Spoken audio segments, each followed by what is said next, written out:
मजलूम बेबसों का लहू चाट चाट कर, मजलूम बेबसों का लहू चाट चाट कर बनते हैं यहाँ रोज तवन तवन। राजा को जो है कि व्यापारी नहीं होना चाहिए। व्यापारी अगर राजा होगा तो हिंदुस्तान की दिशा और दिशा को ग्रहण को उठ रोता हूँ जब सारा आलम सोता है।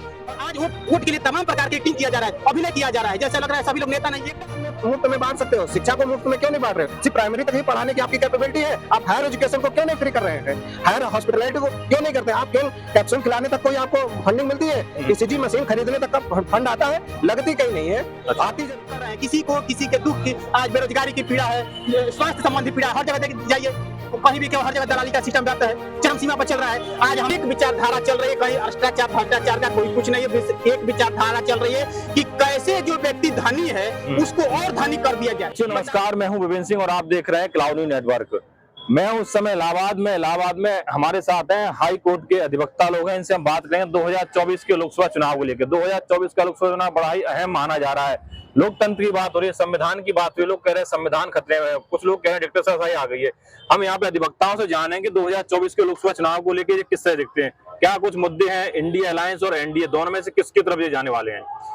सर, 2024 का लोकसभा चुनाव बड़ा ही खास माना जा रहा है, आप किस तरह देखते हैं इसको? हम एक चंद लाइन कहना चाहते हैं कि हिंदुस्तान बना मत देना लाशों पर इंसानों की, हिंदुस्तान बना मत देना लाशों पर इंसानों की, और कथा कलंकित हो जाएगी पुरखों के बलिदानों की। हिंदुस्तान बना मत देना लाशों पर इंसानों की, और कथा कलंकित हो जाएगी पुरखों के बलिदानों की। राष्ट्रभक्ति का मंदिर जिस दिन टूट गया नादानी में, राष्ट्रभक्ति का मंदिर जिस दिन टूट गया नादानी में, और सिर्फ सिसकियां ही पाएंगे हम संतों की बानी में।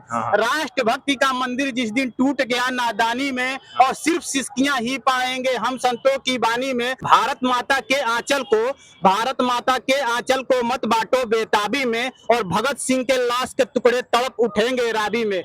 मेरे भाइयों, आज जो है कि हिंदुस्तान का जो वर्तमान परिवेश चल रहा है, आज युवा नौजवान बेरोजगार काफी व्यथित है। मैं वकालत कर रहा हूं, लेकिन हम भी इस दौर से गुजर रहे हैं कि बेरोजगारी की पीड़ा क्या होती है। आज बेरोजगारी भयंकर चरम सीमा पर चल रही है। हम लोग लाज में रहते हैं, हॉस्टल में रहते हैं, देखते हैं कि बेरोजगार नौजवानों का जो है कि क्या फ्रस्ट्रेशन रहता है। बेरोजगार नौजवानों की तरफ से मैं ये बात करना चाहता हूँ कि एक हुक सी दिल में उठती है, एक हुक सी दिल में उठती है, दर्दे जिगर में होता है। ये बेरोजगारी का आलम है। एक हुक सी दिल में उठती है, दर्दे जिगर में होता है। मैं रात को उठ रोता हूँ जब सारा आलम सोता है। मैं बलिया जिले से बिलोंग करता हूँ। हमारे जिले के प्रधानमंत्री समाजवादी विचारधारा के पुरजोर पोषक चंद्रशेखर जी हुआ करते थे। कभी कभी आप अपने चैनल के माध्यम से उनके विचारधारा को चलाइए। वो क्या कहते थे चंद्रशेखर जी के भाषण, और आज के जो तत्कालीन नेता हैं वो क्या, उनको राजनीति का साधु कहा जाता है। उनके भाषणों को सुनिए। कभी भी हमारे प्रधानमंत्री कभी वोट अपना मांगने कहते थे कि जब जनप्रतिनिधि को अपना वोट मांगने का पड़ जाए तो इससे बड़ा मतलब कि शर्म की बात क्या है कि जनप्रतिनिधि को अपना वोट मांगने पड़ जाए। और आज वोट के लिए तमाम प्रकार की एक्टिंग किया जा रहा है, अभिनय किया जा रहा है, जैसा लग रहा है सभी लोग नेता नहीं एक्टर हैं। आज जो है विचारधारा कैसे किस तरफ जा रही है। आज जो है कि सोचने की विचारधारा, पहले नेता सोचते थे, थिंकिंग करते थे, लेकिन आज पूरा हर व्यवस्था एकदम पूंजीवादी तो नहीं मतलब कहना चाहिए कि मतलब चाहे जो भी हो, लेकिन आज विचारधारा किस तरफ जा रही है। सारे लोग अपना वोट के लिए तमाम आ रहे, इसी चूंकि समय कम है। मोदी जी कह रहे हैं कि भ्रष्टाचार कम हुआ, जो भ्रष्टाचारी हैं वही डरे हुए हैं, और इसीलिए विपक्ष इस तरह की बातें कर रहे हैं। कहीं कुछ नहीं भ्रष्टाचार कम हुआ है। देखिए, व्यवस्था ये है कि सिस्टम एक चल रहा है कि जो है कि सिर्फ एक विचारधारा चल रही है, कहीं भ्रष्टाचार का कोई कुछ नहीं है। एक विचारधारा चल रही है कि कैसे जो व्यक्ति धनी है उसको और धनी कर दिया जाए। बताइए, अभी उनकी किसकी शादी हुई है मेरे वकील साहब, एक अंबानी जी के लड़के की शादी हुई है जिसमें 60 करोड़ रुपया, हाँ, किसी की शादी हुई है, प्री वेडिंग केवल शूट हुई है, उस पर इतने खर्चे किए गए। और एक रेहाना नाम की कोई कैंडिडेट है, वो उनके यहाँ सिंगिंग करने आ रही है, और वो भी 70 करोड़ रुपए में। डांसिंग सिर्फ मनोरंजन का एक साधन बनाया जा रहा है, ना कि इस मुद्दे को 70 करोड़ रुपए आप किसी भी आवास में फंडिंग कर देते, किसी आप शिक्षा व्यवस्था में लगा देते, हॉस्पिटलाइजेशन में लगा देते, कोई ऐसी बिल्डिंग बनवा देते जिसमें एक रिहायशी मकान बनाए, बस्तियों से उठा के लोगों को बसा सकते थे आप, मगर नहीं, आपने अपने पर्सनल व्यक्तिगत खर्चे से व्यक्तिगत सिर्फ सुख उपभोग किया और कोई आपने उसका उपयोग नहीं किया। ऐसे धन का मेरे मित्र, मैं बताना चाहता हूं कि जो ये सत्ता के सिंहस्थ सिंहासन पर बैठे लोग हैं, वो पूंजीवादी विचारधारा को काफी बढ़ावा दिया जा रहा है, धनी व्यक्ति को और धनी किया जा रहा है। मैं इन वकील साहब हमारे बहुत सही बात कर रहे हैं कि इन पर मैं एक कहना चाहता हूं कि मजलूम बेबसों का लहू चाट चाट कर बनते हैं यहाँ रोज तवनगर नए नए। हम एक बात करना चाहते हैं कि जो 10 साल से 7-8 साल से जो शासन चल रहा है, मतलब कि ये है कि राजा को जो है कि व्यापारी नहीं होना चाहिए। व्यापारी अगर राजा होगा तो हिंदुस्तान की दिशा को ग्रहण लग जाएगा। हमारे सीनियर काउंसिल दिल्ली में जो है कि बैलेट पेपर से चुनाव होने की मांग कर रहे हैं। उनके मांग की तरफ से मैं अपने को उनके साथ संबंध करता हूं। आपने कहा बेरोजगारी की बात करी और आपने कविता के माध्यम से कई सारे लोगों को घेर दिया, लेकिन मोदी जी तो सबका साथ सबका विकास की बात कर रहे हैं, आत्मनिर्भर भारत की बात कर रहे हैं, मेक इन इंडिया की बात कर रहे हैं, आप बेरोजगारी की बात। जाके पैर ना फटी बेवाई तो क्या जाने पीर पर आई। अच्छा। जाके पैर ना फटी बेवाई तो क्या जाने पीर पर आई। कब वो गुजरे हैं शिक्षा के लाइन से, तो क्या समझेंगे बेरोजगारी क्या होती है। देश के यशस्वी प्रधानमंत्री हैं, वो विदेशों में डंका बजता है, आप कह रहे हैं कि वो क्या जाने। हम तो सुनने में आ रहा है, हम तो देख रहे हैं हर जगह मैनेज किया जा रहा है, मीडिया मैनेज करके सब व्यवस्थाएं बनाई जा रही है। कौन मीडिया मैनेज कर रहा है? अब तो कोई भी भारत की हर मीडिया मैनेज है। अच्छा। कुछ ही चैनल ऐसे हैं कि जो कि सबसे बड़ी बात यह है कि मैं यूट्यूब चैनलों को धन्यवाद देता हूं कि जो कि भारत की सही तस्वीर को पेश कर रहे हैं। अभी वर्तमान में आपने देखा होगा पंजाब का चुनाव हुआ, जो कि बहुत महत्वपूर्ण चुनाव था, और माननीय सुप्रीम कोर्ट के जो न्यायाधीश थे डी.वाई. चंद्रचूड़ साहब ने बड़ी कड़ी टिप्पणी की कि हम लोकतंत्र की हत्या नहीं होने देंगे, और लिहाजा उसका परिणाम आप लोगों ने देखा भी होगा कि मीडिया के वो तो एक कैमरे में रिकॉर्ड आ गया, ऐसे न जाने कितनी चीजें होती होंगी। और मैं एक चीज और भी कहना चाहता हूँ, जिस देश ने ईवीएम को बनाया उसने नकार दिया, तो आप उस चीज को क्यों पीछे पड़े हुए हैं ईवीएम के। और जब हम यहाँ से लेकर के चांद तक हम चीजों को कंट्रोल कर सकते हैं, तो क्या ईवीएम कंट्रोल नहीं हो सकती? बिल्कुल कंट्रोल हो सकती है। इसलिए लेकिन इलेक्शन कमीशन तो कह रहा है कि हमें वो तो घर गाँव या समझा रहा है, लोगों को समझा रहा है ईवीएम के बारे में, वो कह रहा है हमारी मशीन ठीक है। ये तो गाइड अभी हाल में ही सुप्रीम कोर्ट के कुछ अधिवक्ताओं ने मांग की थी कि हमें 50 वोटिंग मशीन दे दीजिए, हम आपको साबित कर देंगे आपका ईवीएम गलत है। लेकिन सुप्रीम कोर्ट के अधिवक्ता जब निर्वाचन आयोग जाने की कोशिश की तो उनको रोक दिया गया। किस बात का डर है, मैं ये पूछना चाहता हूँ। अगर आपके कहते हैं ना चोर के दाढ़ी में तिनका, अगर वो डर नहीं तो आप ओपनली चैलेंज करके देख लीजिए ना, अगर ना ईवीएम हैक करके दिखा दे तो कहिए आप लोग।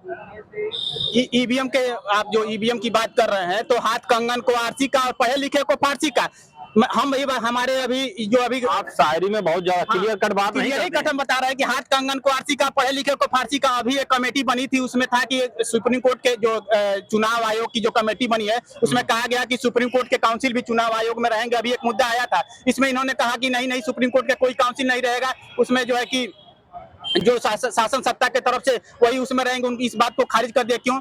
उनके दाढ़ी में कुछ चोर की दाढ़ी में तिनका, वही वाला सवाल है। अच्छा। अच्छा, तो 2024 लोकसभा चुनाव क्या मुद्दे क्या होने चाहिए आप लोगों के साथ? जैसे आपने बेरोजगारी की बात करी, और क्या मुद्दे होने चाहिए? भयंकर मुद्दा तो बेरोजगारी का है। अच्छा।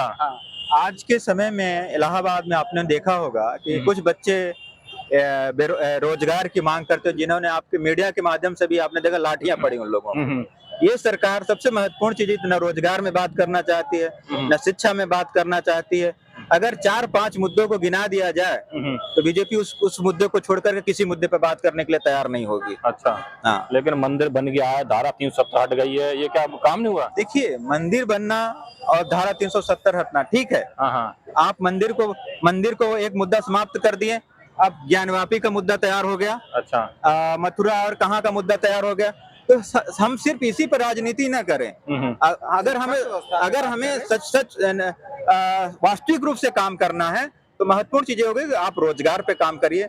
बच्चों रोजगार पे काम नहीं हो रहा है। मोदी जी कह रहे हैं आप जो है भारत बनना है, आपके रोजगार पे काम हो रहा है। आप बताइए, अगर रोजगार पे काम होता ना तो बच्चे यहाँ पर इलाहाबाद में स्ट्राइक नहीं करते रोजगार के मुद्दे को लेकर के। अभी हाल में कि जब बच्चों रोजगार की मान के उनको लाठियां पड़ी हैं बच्चों को, तो ये कैसे कहा जा सकता है कि सरकार रोजगार पे काम कर रही है? आप कितना रोजगार दे रहे हैं उसको क्लियर भी नहीं कर रहे हैं कि आप कितना रोजगार दे रहे हैं। तो कैसे हम जो भी वैकेंसी आ रही है पेपर लीक हो जा रहा है, तो आप कैसे कह सकते हैं कि अगर एक सरकार अगर स्ट्रिक्ट डिसीजन ले लेना, कोई पेपर लीक नहीं हो सकता। इससे पहले भी तो IAS IPS के एग्जाम हुआ करते थे, PCS के एग्जाम हुआ करते थे, बट अभी तक तो नहीं होता था। ये अब पिछले 10-5 सालों से कुछ ज्यादा ही होने लगे। इसके पहले ये तो दिक्कतें नहीं थी। रही बात अब शिक्षा व्यवस्था की कही जा रही है, आप राशन में मुफ्त में बांट सकते हो, शिक्षा को मुफ्त में क्यों नहीं बांट रहे हो? सिर्फ प्राइमरी तक ही पढ़ाने की आपकी कैपेबिलिटी है, आप हायर एजुकेशन को क्यों नहीं फ्री कर रहे हैं? हायर हॉस्पिटलिटी को क्यों नहीं करते? आप क्यों कैप्सूल खिलाने तक कोई आपको फंडिंग मिलती है?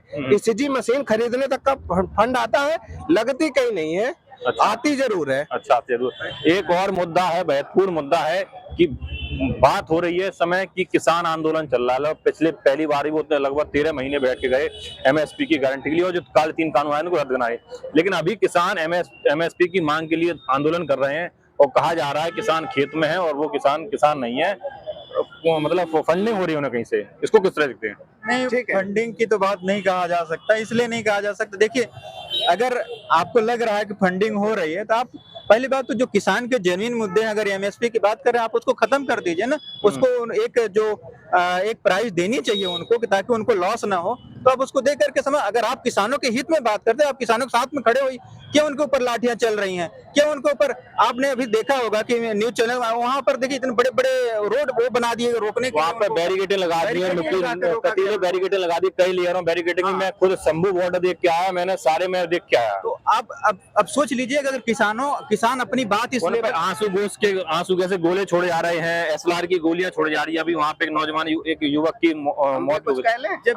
जैसा कि अभी आपने बताया कि इस तरीके के जो राजनीतिक मुद्दे बनाए जा रहे हैं कि उनको फंडिंग की जा रही है, फंडिंग की आड़ में किसानों को सिर्फ पीसा जा रहा है। अच्छा। एक्चुअलिटी ये नहीं कि फंडिंग की गई, वो अपने से ही वो कैपेबल है, किसान अपने आप में कैपेबल है।